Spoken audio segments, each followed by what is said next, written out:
Bonjour, j'espère que tu vas bien et que tu as aimé la suite de l'histoire des trois petits cochons que je t'ai raconté la dernière fois. Aujourd'hui, je vais continuer de te raconter l'histoire des trois petits cochons. Tu te souviens que je t'avais demandé de réfléchir à la suite. Que va-t-il arriver aux petits cochons bien au chaud et à l'abri dans leur maison de paille, leur maison d'épines et leur maison de briques? Souviens-toi, on nous a parlé d'un loup. Où est-il? Que fait-il? Pour commencer, tu vas ouvrir la boîte à mots de l'histoire. Nous allons continuer d'y mettre de nouveaux mots. Ta boîte à mots est ouverte? Tu peux bien sûr dire et répéter les mots avant de les ranger dans la boîte. La dernière fois, tu avais rangé le mot loup dans ta boîte. Je t'avais expliqué que le loup est un animal sauvage à poils gris et à quatre pattes. Il ressemble au chien car il fait partie de la même famille. Aujourd'hui dans l'histoire, on va découvrir le loup. Voilà à quoi ressemble le loup dans l'histoire des trois petits cochons. Tu vas maintenant ranger dans ta boîte frapper à la porte. Frapper à la porte, cela veut dire taper à la porte avec la main parce qu'on veut entrer et pour qu'on nous ouvre la porte. Souvent, dans les histoires que l'on lit ou qu'on raconte, quand quelqu'un frappe à la porte, on entend toc toc toc. Si on frappe fort, on entend pan pan pan. Quel mot as-tu rangé dans ta boîte? Frapper à la porte. Dans l'histoire, quelqu'un va frapper à la porte de la maison de paille car il veut entrer dans la maison de paille. Il va frapper très fort à la porte en faisant pan pan pan. Tu vas maintenant ranger dans ta boîte souffler. Souffler, cela veut dire faire sortir l'air de son corps par le nez ou la bouche. On souffle sur des bougies, par exemple. Quel mot as-tu rangé dans ta boîte? Souffler. Dans l'histoire, le loup va souffler sur la maison de paille. Il va remplir ses joues d'air et il va faire sortir tout l'air sur la maison de paille. Tu vas mettre dans ta boîte cogner. Cogner, cela veut dire taper fort sur quelque chose. Quel mot as-tu rangé dans ta boîte? Cogner. Dans l'histoire, le loup va taper sur la maison de paille de toutes ses forces. Il va la cogner. Tu vas ranger dans ta boîte tomber par terre. Tomber par terre, cela veut dire s'écrouler par terre, se casser et s'étaler en 1000 morceaux sur le sol. Quel mot as-tu rangé dans ta boîte? Tomber par terre. Dans l'histoire, la maison de paille va tomber par terre. Elle va se casser et s'étaler en 1000 morceaux par terre. Le dernier mot que tu vas ranger dans ta boîte est se sauver. Se sauver, cela veut dire partir en courant à toute vitesse pour ne pas se faire attraper par quelqu'un. Quel mot as-tu rangé dans ta boîte? Se sauver.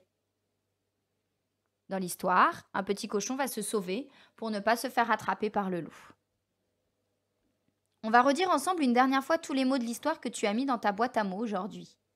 Loup, frapper à la porte, souffler, cogner, tomber par terre, se sauver. On va aussi redire les mots que l'on a découverts les dernières fois. Rencontrer, un âne chargé d'œufs, brique, commode, solide, heureux. Porter, botte de paille, fagot d'épines, vendre, acheter, se mettre au travail. Mur, toit, porte, fenêtre, être bien au chaud, être content, être à l'abri, loup.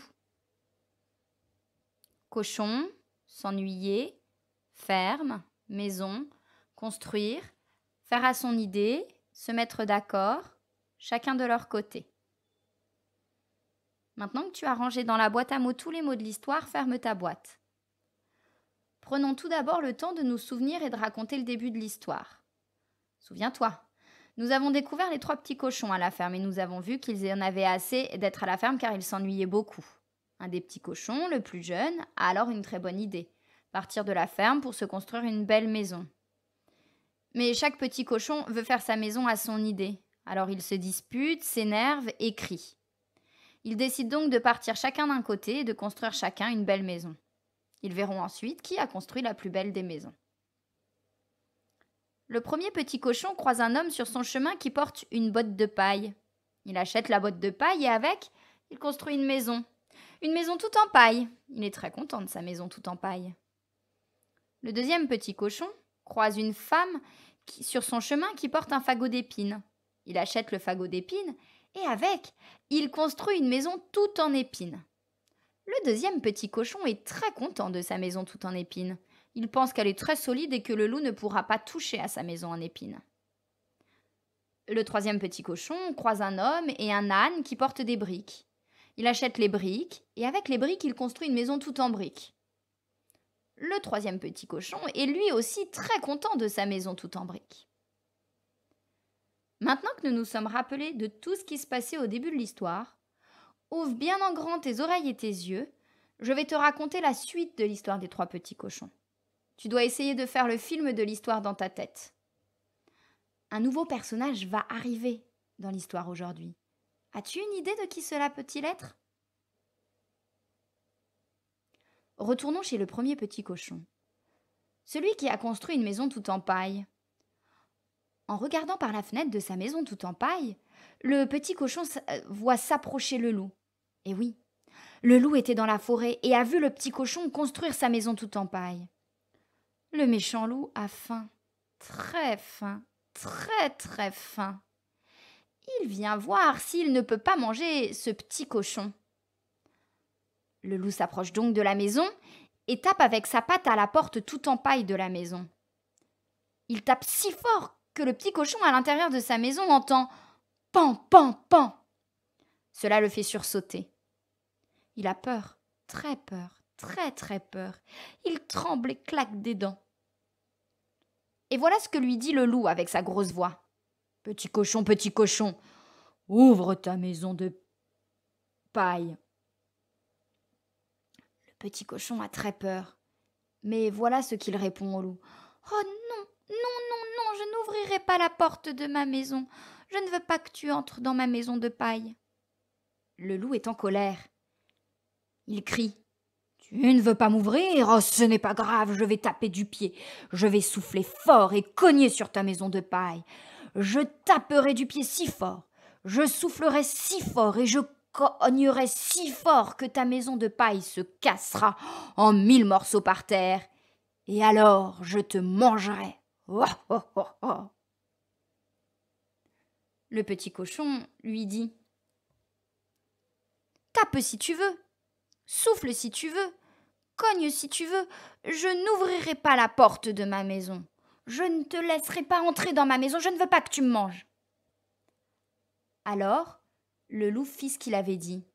Il tapa fort du pied, il souffla fort sur la maison, et il cogna de toutes ses forces sur la maison. Et alors, que se passa-t-il ? Eh bien, la maison de paille n'était pas si solide que cela. Elle tomba par terre, cassée en 1000 morceaux. Mais le petit cochon eut juste le temps de partir en courant à toute vitesse de sa maison pour ne pas se faire rattraper par le loup. Il alla chez son frère le cochon qui avait construit une maison toute en épines. Par la fenêtre de sa maison en épines, le deuxième petit cochon l'avait vu arriver en courant. Il ouvrit la porte, cric-crac, et le premier petit cochon eut juste le temps d'entrer dans la maison en épines. Vite, vite, vite, il referma la porte à clé, cric-crac. Le loup arrivait déjà. Voilà, le moment de l'histoire que je voulais te raconter aujourd'hui est terminé. À toi maintenant d'essayer de raconter l'histoire que tu viens de découvrir avec tes mots et en t'aidant des illustrations. Tu peux aussi essayer d'imaginer ce qui va maintenant se passer. Que va-t-il arriver aux deux petits cochons ? Sont-ils à l'abri dans la maison d'épines ? Et le loup ?